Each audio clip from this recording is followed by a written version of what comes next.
that in order to show her how lovely the Instant Pot is, I went and picked up some pork ribs, and I have my gloves on.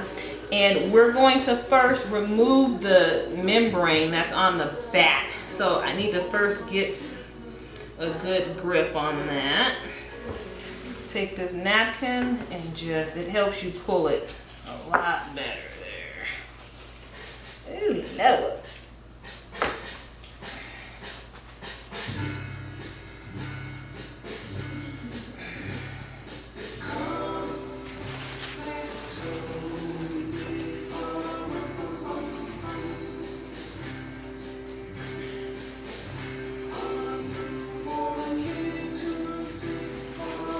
That is off of there.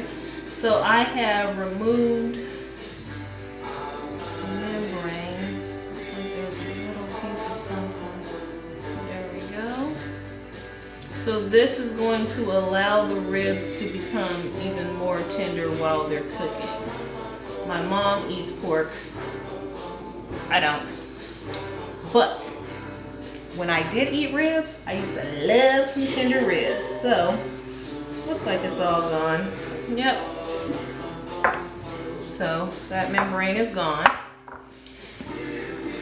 Okay, so now what I'm going to do is just blot. So I can sit down here too. My mom's in the background, you guys. Miss Shervon. So I want to make sure the meat is dry.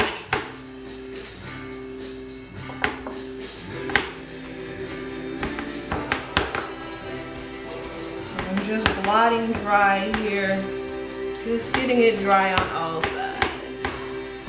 So the first thing I want to do is go ahead and add my spice rub. And as you can see, my container is a little full, but that's okay. You can actually use this spice rub on many different things, and if you want the recipe, that will be on my blog.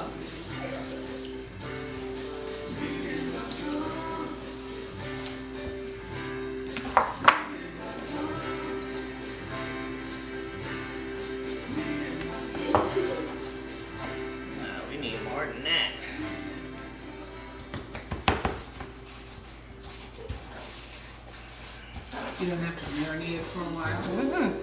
Not when you're using the Instant Pot.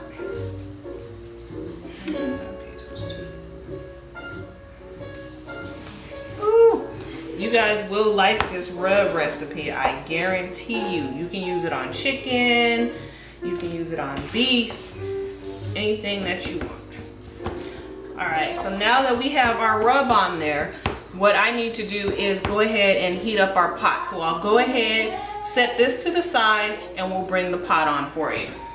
Okay, you guys, so what I'm going to do is I'm going to go ahead and put the pot on saute. And I'm going to reduce this time. It really doesn't matter because I'm not going to leave it like that.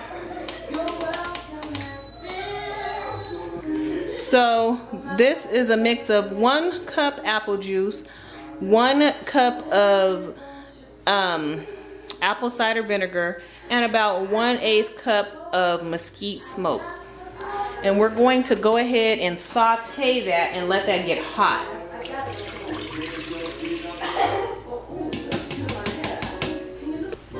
So now what I'm going to do is go ahead and just put the trivet in there.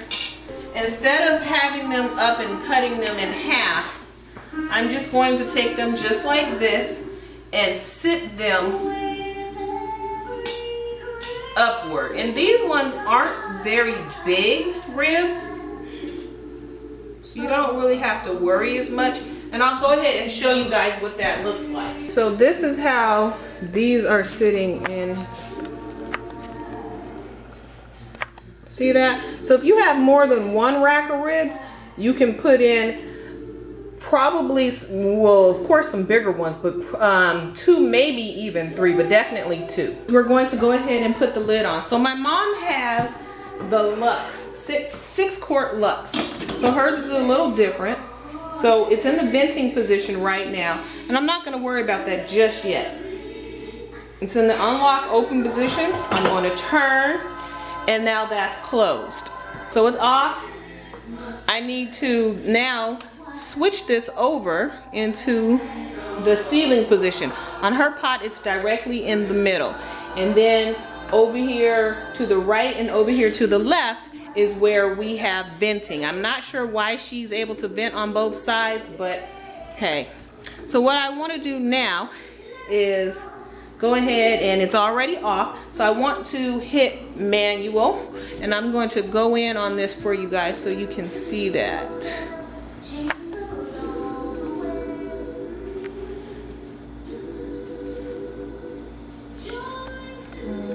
see if it's going to focus for us. There we go. So I'm going to hit the manual button and adjust this down to 25 minutes. So I'm just going to let that go and wait for it to finish on its own.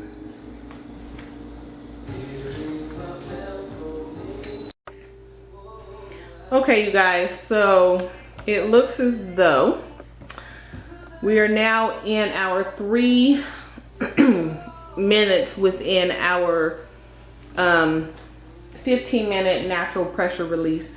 And basically what that means is I'm not going to touch the pot until this number has 15 minutes. So the initial 25 minutes have completed. The ribs have been cooking for 25 minutes.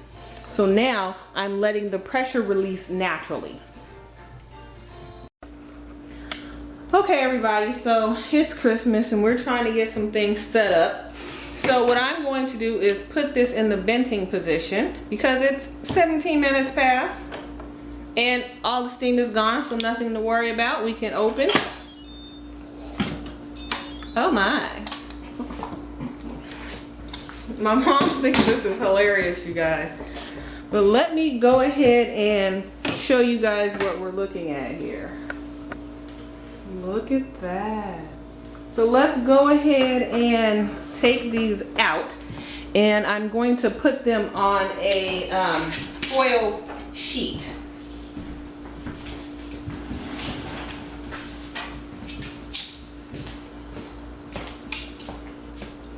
Ooh, these are very, oh no, they're falling apart, you guys. Give me just a moment. Typically, because this was a smaller rack of ribs and they weren't really the normal size, these are like completely off, all the way off the bone. So what I'm going to do is put a little sauce on them, and I'll let you take a look at them after I'm done and have the sauce on them. So this is what they look like. As you guys can see, they fell apart. This was a smaller rack of ribs. So they're baby backs, but they're a smaller rack of ribs. And unfortunately, 25 minutes was even longer than they needed to be. But my mom did taste them and said they were good so far. Okay, you guys, so this is how they look. As you can see, they're off the bone. They look delicious. And I don't even eat pork, and look at the job I did on those. So my mom's going to taste a piece.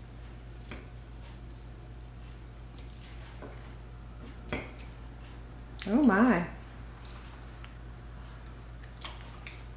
Mmm, delicious. Mmm, tender.